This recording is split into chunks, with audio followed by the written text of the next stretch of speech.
Abra su Biblia, por favor, en el libro de Juan. Y una vez más quiero agradecerles a todos ustedes. Gracias al Señor. Vamos al libro de Juan, capítulo 17. Nuestra iglesia, mis hermanos, si usted nos está visitando, qué gozo tan grande tenerle con nosotros. Nuestra iglesia estamos estudiando el Evangelio de Juan y estamos en el capítulo 17. Hemos intentado estudiar el libro de Juan capítulo por capítulo y ya estamos en el capítulo 17 de Juan. Cuando lo tenga delante de usted, diga un fuerte amén. Gloria sea al Señor. Hay un claro cambio, mis hermanos, entre el capítulo 16 de Juan al capítulo 17. El cambio tiene que ver con la intención del Señor o lo que el Señor está haciendo. Ahora quiero recordarles, mis hermanos, que desde el capítulo 13 al capítulo 17 de Juan, se nos relata el tiempo que Jesús estuvo con sus discípulos en la última cena. Lo he dicho muchas veces, pero es que no quiero que se les olvide, es sumamente importante.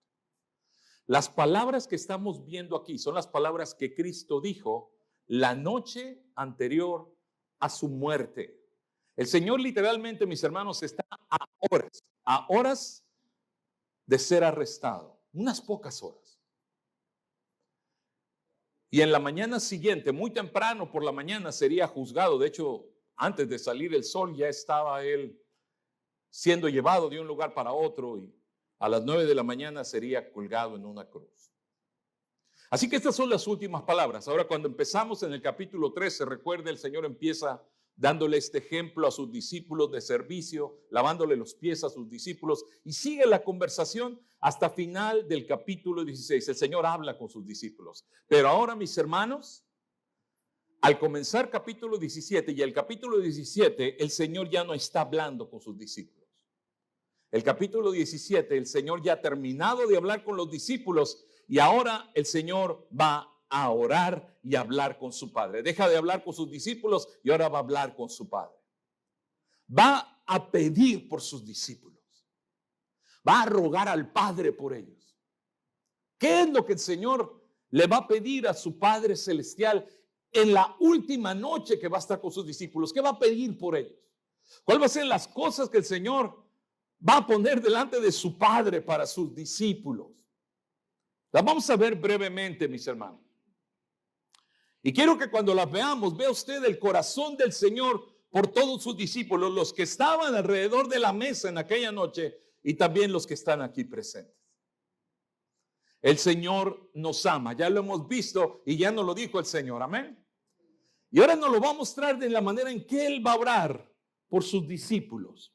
Ahora, antes de orar por sus discípulos, el Señor comienza su oración, mis hermanos, con unas palabras de reconocimiento.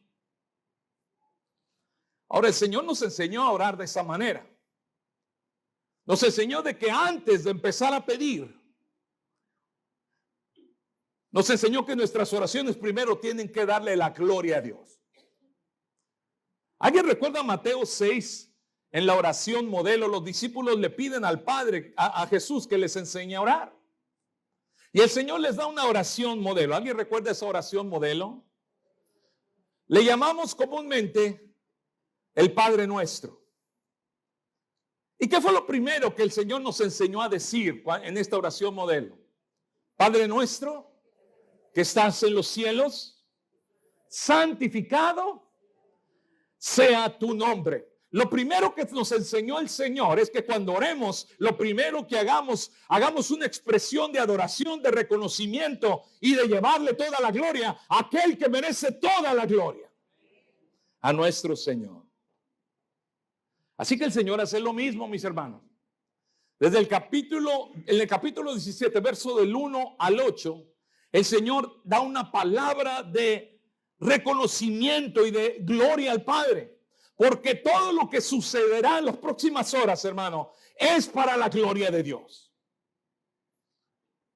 Y de esa manera el Señor nos enseña a darle la gloria a Dios en todo.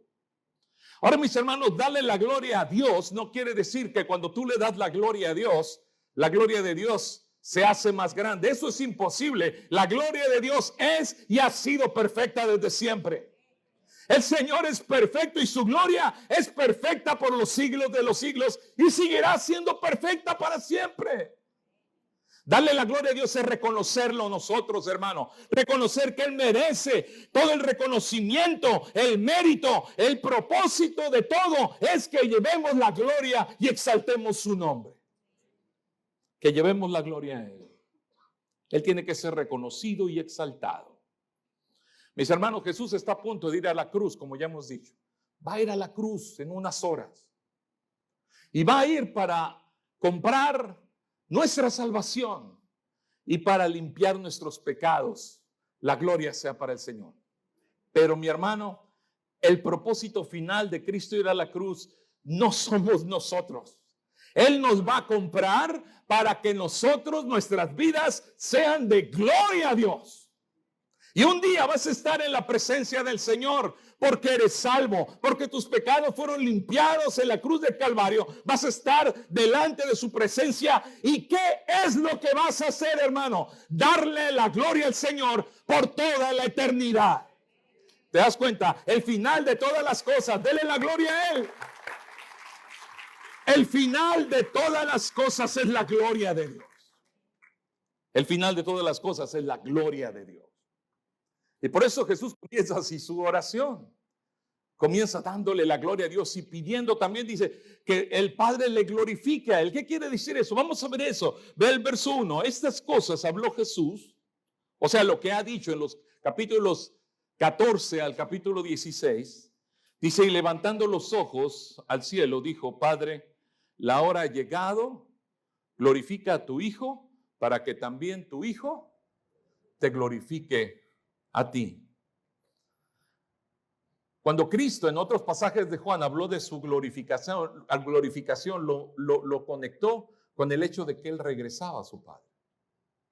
Del momento en que Él regresaba a su gloria, porque mis hermanos, nuestro Señor Jesucristo voluntariamente se despojó de su gloria. Nuestro Señor Jesucristo dejó su gloria y entonces se humilló a ser uno como nosotros. Ya estando en la condición de hombre, ¿no dice eso Pablo? Fue obediente hasta la muerte y muerte de cruz. Pero después de morir en la cruz del Calvario, dar su vida por nosotros, después de ser enterrado y resucitar y ascender al cielo, Él regresa a su gloria. En otras palabras, retoma la gloria que tuvo desde siempre. Por eso el Señor hablaba de su momento de glorificación. Cuando habla en este pasaje, dice, Padre, la hora ha llegado, glorifica a tu Hijo. Está hablando de que el Señor reciba el Padre Celestial reciba ese sacrificio hermoso que el Hijo está ofreciendo. El Padre eterno reconoce en su eterna justicia que el sacrificio que el Hijo ofrece satisface eternamente las demandas de la justicia divina. Reconoce que el Hijo es el sacrificio perfecto que lava los pecados del mundo. La gloria sea para el Señor. Y este sacrificio perfecto que trae gloria al Padre es nuestro Señor Jesucristo. Y de esa manera, en obediencia, el Señor glorifica a su Padre. La gloria sea al Señor. Así que había llegado la hora de darle la gloria a Dios. Y había llegado la hora también de pagar por los pecados de cada uno de los que iban a creer en Él. Pero fíjense cómo lo dice el pasaje de una manera maravillosa. Ve conmigo el verso 2. Había llegado la hora. Dice, como les has dado potestad sobre toda carne para que dé vida eterna. Dice, como le has dado potestad sobre toda carne para que el Hijo, o sea, para que dé vida eterna. ¿A quiénes, hermano? A todos los que le diste. ¿No te parece maravilloso eso? Cuando el Señor Jesús habla de los salvos, dice, de aquellos que el Padre le dio. Los que le diste. No solamente en el verso 2, ve conmigo al verso 7. Verso 6, disculpe, verso 6. Dice, he manifestado tu nombre a los hombres, dice, que del mundo me diste. tuyos son y me los diste y han guardado tu palabra. El énfasis es maravilloso. Habla de todos aquellos, dice, que el Padre le dio. Qué hermosa verdad, mis hermanos. Dios nos escogió desde antes de la fundación del mundo. ¿Cuántos saben eso?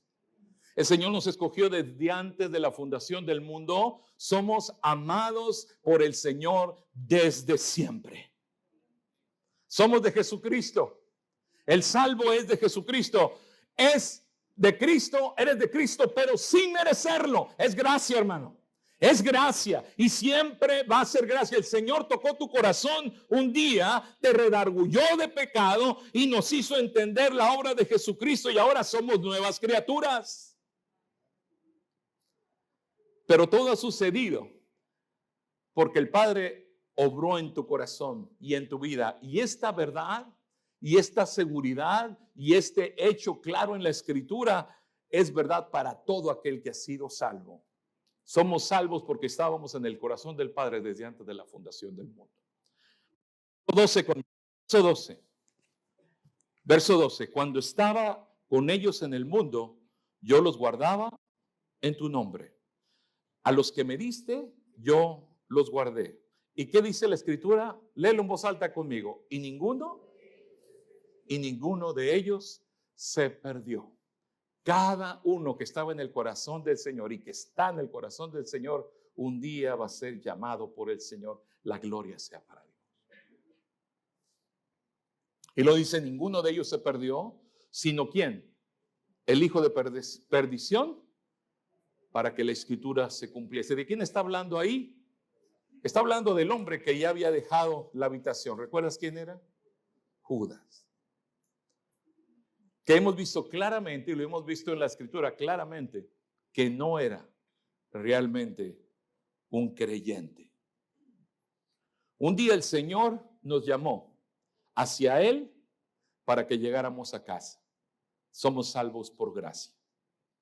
No somos salvos por casualidad. No somos salvos al azar.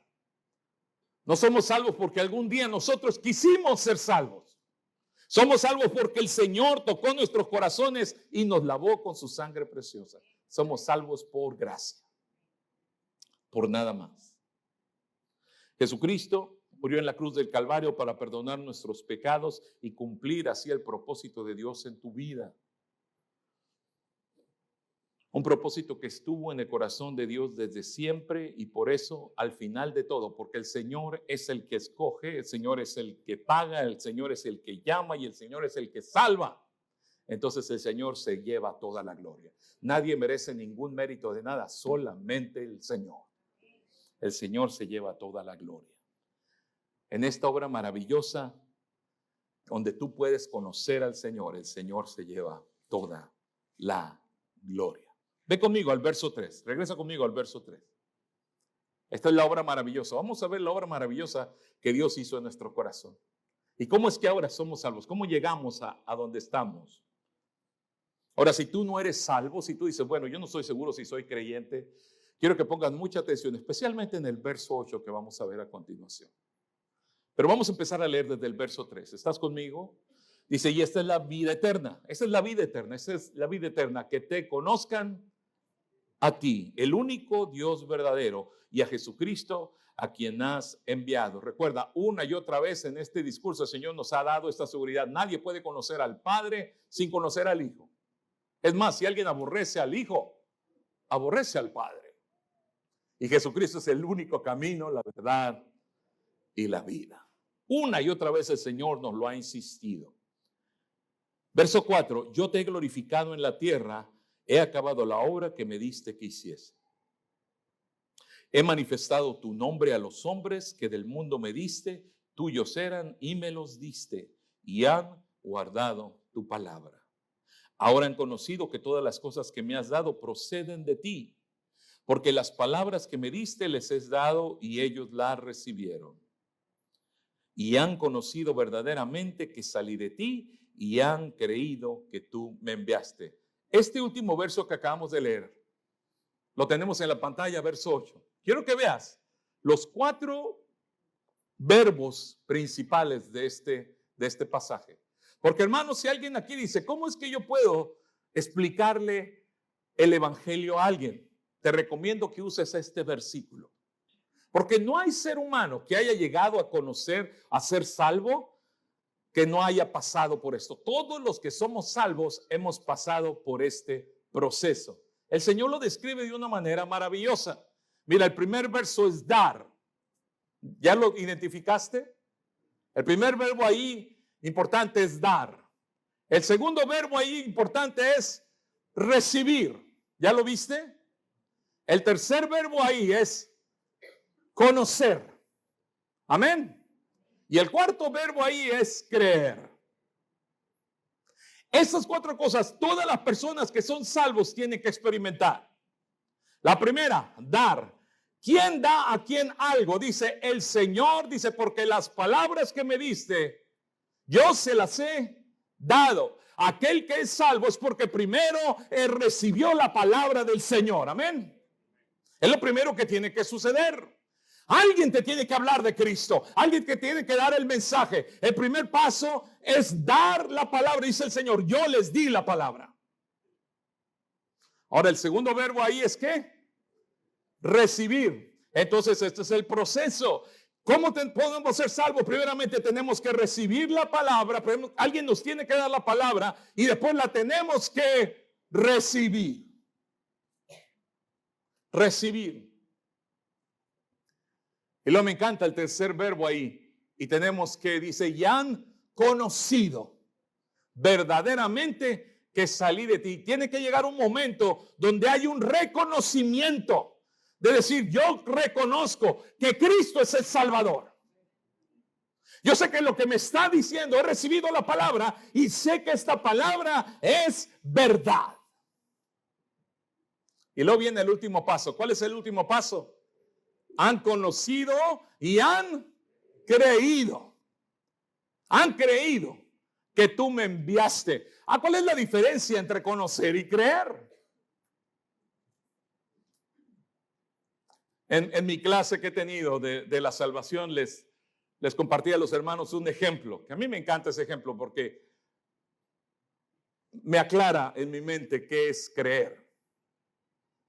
Es una historia antigua, una historia de un hombre, y es una historia verídica, hasta donde yo sé, de un hombre que puso una cuerda floja sobre las cataratas del Niágara. Las cataratas del Niágara son tan anchas que un lado de las cataratas está en Estados Unidos y el otro lado ya es Canadá.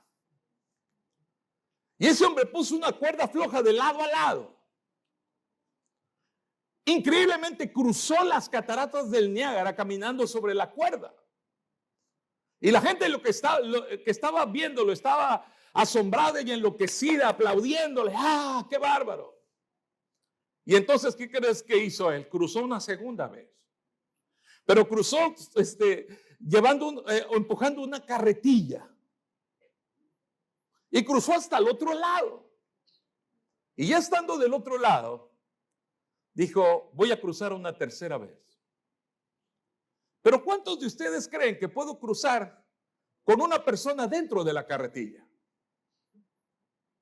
Y todas las personas que estaban ahí dijeron, sí puedes. Tú puedes hacerlo. Y entonces vino la cuarta pregunta, ¿quién se sube a la carretilla?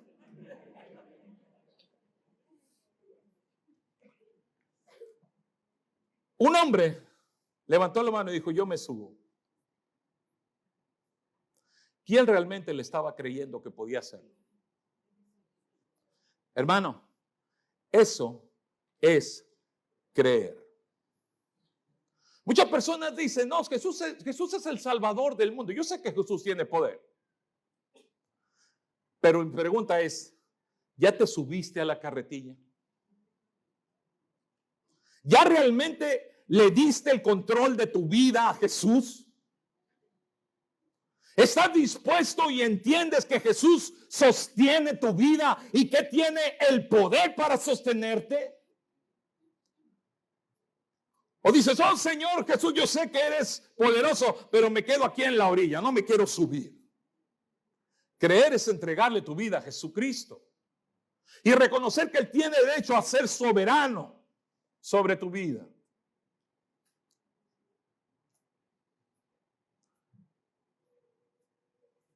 Creer es darle el control de tu vida a Jesús. Eso es creer.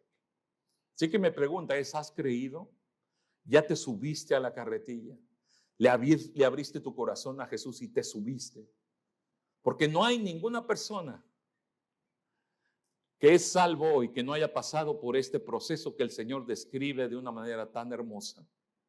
Porque las palabras, verso 8, porque las palabras que me diste les he dado y ellos las recibieron y han conocido verdaderamente que salí de ti. ¿Y qué? Y han creído que tú me enviaste. La gloria sea para el Señor.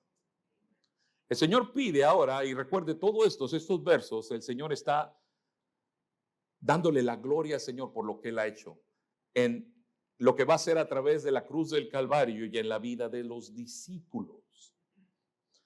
Y ahora el Señor pide 4 cosas, y quiero ver estas 4 cosas rápidamente. El Señor pide, hay 4 temas muy claros en la oración del Señor por sus discípulos. Lo primero, el Señor pide protección para sus discípulos. Venían tiempos difíciles, mis hermanos, así que el Señor pide protección para ellos. Véalo en el verso 9 en adelante. Léalo con su vista. Verso 9 dice, yo ruego por ellos. No ruego por el mundo, sino ¿por quiénes, hermanos? Por los que me diste. ¿Por qué razón? Porque tuyos son. Y todo lo mío es tuyo y lo tuyo mío. Y he sido glorificado en ellos. Ya no estoy en el mundo, mas estos, y aquí está la cosa, Él se iba y ellos se quedaban en el mundo. Dice, ya no estoy en el mundo, mas estos están en el mundo y yo voy a ti, Padre Santo. Y aquí viene la petición. Padre Santo, a los que me has dado, guárdalos. La palabra guardar aquí, mi hermano, es proteger. Es literalmente en algunos traductores de la Biblia traducen esta palabra griega como no les quites tus ojos de ellos. No quites tus ojos de ellos. Siempre míralos, Señor. Dice, los que me has dado, guárdalos en tu nombre para que sean uno, así como nosotros. Cuando estaba yo con ellos en el mundo, yo los guardaba en tu nombre. A los que me diste, yo los guardé, y ninguno de ellos se perdió, sino el hijo de perdición, para que la escritura se cumpliese. Pero ahora voy a ti. Y hablo esto en el mundo para que tengan mi gozo cumplido en sí mismos. Y yo les he dado tu palabra. Y el mundo los aborreció. Ver que el Señor repite estos mismos temas que había dicho antes. Pero ahora es diferente porque ahora lo está haciendo en una oración al Señor. Porque no son del mundo como tampoco yo soy del mundo. No ruego que los quites del mundo, sino que los guardes del mal. Lo primero que el Señor pidió por nosotros, mis hermanos, fue protección. El Señor está diciéndole, Señor, protege a estos mis discípulos. A estos mis discípulos. Venían tiempos difíciles para los discípulos, pero el Señor quiere que el Padre los proteja. Hay un pasaje en el libro de Lucas que habla acerca de la preocupación que tenía el Señor de sus discípulos. Y específicamente, el Señor está hablando acerca de Pedro. Habla de Pedro y dice lo siguiente, se lo dice directamente a Pedro. Está en el libro de Lucas capítulo 22, verso 31. Dice la palabra del Señor, dice, dijo también el Señor, Simón, he aquí Satanás os ha pedido para zarandearos como a trigo. Pero dice algo hermoso el Señor, dice, pero yo he rogado por ti. Yo he rogado por ti para que tu fe no te falte. Qué hermoso es el Señor, amén. El Señor oró por sus discípulos, oró por protección para ellos. Y el Señor sigue protegiendo a su pueblo. ¿Cuántos dicen amén? Una de las historias más hermosas que yo he escuchado acerca de la protección de Dios sobre su pueblo es la historia de Corrie ten Boom. ¿Alguien sabe quién es Corrie ten Boom? Ella y su hermana Betsy ten Boom, las hermanas, eran unas hermanas en la carne holandesas que vivieron durante la Segunda Guerra Mundial. Ahora, en el tiempo de la Segunda Guerra Mundial, el país de Holanda estaba ocupado por los nazis. Y tristemente, también en Holanda, los nazis andaban por todos lados arrestando a los judíos. Ahora, Corrie ten Boom y su hermana Betsy y su papá decidieron, y el Espíritu Santo de Dios puso en el corazón de ellos tal convicción de que ellos tenían que ayudar al pueblo de Israel. Así que en su casa tenían un negocio, reparaban relojes ellos. Y en su casa, en el segundo piso, en la parte de arriba, ellos ayudaban a gente a esconderse. No solamente los escondían, sino que les buscaban una manera de salir hacia el campo y escaparse de la terrible ira y de los nazis. Hicieron eso por un tiempo, hermanos. Cientos de judíos fueron ayudados por esa familia, hasta que alguien les dijo lo que ellos estaban haciendo. Y fueron sacados y arrastrados fuera de su casa y fueron llevados a los mismos campos de concentración. Las dos hermanas, Corrie y Betsy, fueron llevadas al campo terrible de concentración, Ravensbrück. Y cuando llegaron ellas allá, su mayor preocupación era la Biblia que ellas traían. Ellas querían que de alguna manera el Señor les permitiera poder pasar su Biblia, pero había un gran problema. Era la inspección tan minuciosa que los nazis hacían a todos los que llegaban, llegaban al campamento. El proceso era muy humillante.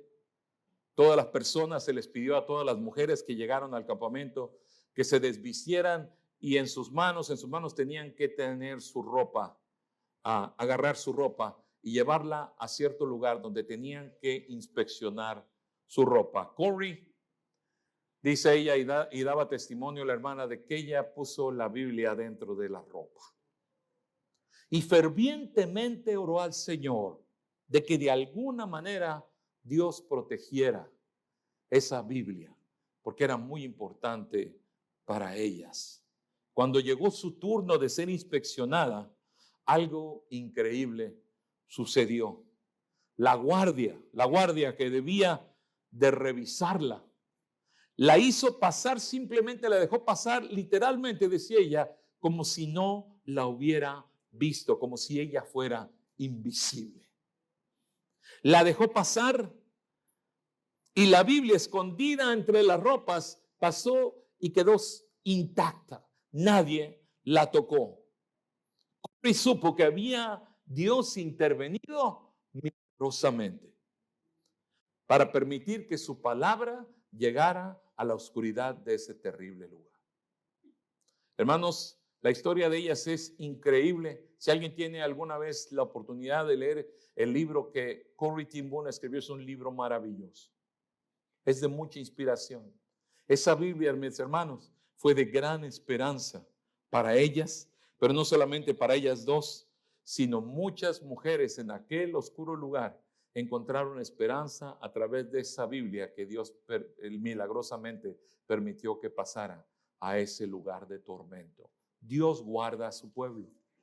Dios guarda a su pueblo aún en las circunstancias más difíciles. ¿Cuántos dicen amén? Dios también pidió para su pueblo, y quiero que regrese conmigo a Juan capítulo 17, ve el verso 16. El Señor pidió protección y el Señor pidió para su pueblo santidad. Eso es lo siguiente que pidió al Señor. Pidió que su pueblo creciera, que sus discípulos crecieran en santidad. Porque qué mejor protección contra el mundo que su pueblo crezca en santidad. La mejor protección, si tú dices, ¿cómo puedo combatir el mundo? Hermano, crece y sé como Cristo. Busca que tu vida sea cada vez más como Cristo y el Señor va a proteger tu vida. Y por eso el Señor pidió santidad para ellos. Ve el verso 16, no somos del mundo, no son del mundo, como tampoco yo soy del mundo. Verso 17, lo puedes leer conmigo en voz alta. ¿Qué dice el verso 17? Santifícalos, tu palabra. ¿De qué manera somos santificados, hermano? ¿Qué dice este verso? ¿En qué? ¿Cómo uno crece para ser como Cristo? Dice este verso. En la verdad. No hay otra manera de crecer. No hay otra manera de ser como Cristo. Tienes que crecer en la palabra de Dios, en el conocimiento de ella. Y tu vida va a ser transformada. Recuerda, hemos estudiado, cuando estudiamos Romanos, veíamos que la santificación del creyente, 3 elementos, hermano, que claramente Romanos nos señala. Crecemos por la palabra, por la verdad, crecemos por la gracia y crecemos por el poder del Espíritu Santo. Y aquí el Señor menciona la primera, que es la verdad de la palabra. Verso 18, como tú me enviaste al mundo, así yo también, así yo los he enviado al mundo. Y por ellos me santifico a mí mismo. ¿Qué quiere decir esto cuando el Señor dice que me santifico por ellos? Lo que está diciendo es que me estoy apartando, soy el cordero escogido para llevar los pecados de ellos. Recuerde, santidad es apartar. Y el Señor se apartó como el sacrificio perfecto por ti y por mí. Dice, y yo por ellos me santifico a mí mismo para que también ellos sean santificados en la verdad. La gloria sea para el Señor. La penúltima petición del Señor por sus discípulos, verso 21. ¿Lo quieres leer conmigo en voz alta también? Me encanta el verso 21. Vamos al verso 21, hermano. Verso 21. ¿Estamos listos? Lo leemos juntos. Hermoso verso. Dice, para que todos sean uno, como tú, oh Padre, en mí y yo en ti. Que también ellos sean uno en nosotros. ¿Para qué? Para que el mundo crea. Entonces el Señor pidió por protección, pidió por santidad. ¿Y qué es la tercera cosa que pidió? Por unidad. ¿Notaste eso? Para que su pueblo fuera uno. Mis hermanos, la unidad de la iglesia no es un objetivo de la iglesia primordialmente, es una realidad. Somos uno en Cristo. Somos uno en Cristo. Esta mañana tenemos algunos hermanos que nos visitan y los conocemos por primera vez, algunos hermanos. Gracias, Señor, por cada uno de ustedes que son hermanos en Cristo que están aquí por primera vez. Pero aunque nos acabamos de conocer en este momento, tenemos demasiado en común. ¿Cuántos dicen amén? Somos de Cristo. Hay más lo que nos une que lo que nos divide. ¿Cuántos dicen amén? Somos diferentes, tenemos que aceptar nuestras diferencias. El día de ayer en la cena notamos que somos bien diferentes. ¿Verdad? Algunos comen unas comidas de todo tipo de comidas, ¿verdad? Y los nombres de la comida varía de un lugar a otro. Los hermanos de Guatemala me decían, pastor, ¿quiere un chuchito? Y yo digo, hermano, ¿saben lo que son los chuchitos en mi tierra? Son los perritos, ¿verdad? Pero ya me di cuenta que los chuchitos son unos tamales muy sabrosos, ¿verdad? Entonces, somos diferentes, hermanos. Y ayer veía usted las comidas, usted veía a los hermanos de México agarrando comida de aquí había y luego regresaban a la mesa de México a agarrar salsa. Porque hay mexicanos que no podemos comer sin chile, ¿verdad? Y todos los hermanos de otros países dicen, ¿por qué los mexicanos le echan chile a todo? Hermanos, le echamos chile a todo. Hasta las palomitas de maíz. Y yo sé que algunos no saben qué son las palomitas de maíz, tienen otro nombre en su país para eso. El popcorn, ¿verdad? Le echamos a la sandía sabe rica con salsa de chile, hermano. A todo le echamos chile. No hay cosa que no se nos ocurre. La nieve, ponle chamoy, ¿verdad? Y ponle chile. Somos diferentes. Y yo sé que otros hermanos de otros países dicen, esos mexicanos no sé qué tienen en la cabeza. A todo le echan chile. Somos diferentes, pero hay más lo que nos une. Lo que nos une es mucho más grande, no importa de qué lado de Latinoamérica tú eres. El Espíritu del Señor ha tocado tu vida. Y sabes que Cristo es tu Salvador. Es más lo que nos une que lo que nos divide. Y el Señor quiere que reflejemos esto. Porque cuando reflejamos la unidad del Padre y el Hijo, es lo que estamos haciendo, reflejando la unidad de la Trinidad. Cuando reflejamos el carácter de la Trinidad, entonces le probamos al mundo que somos de Él. Por eso el Señor dice lo siguiente, mira el verso 22. Por eso el Señor, cuando la unidad de la iglesia se manifiesta, refleja la gloria de Dios.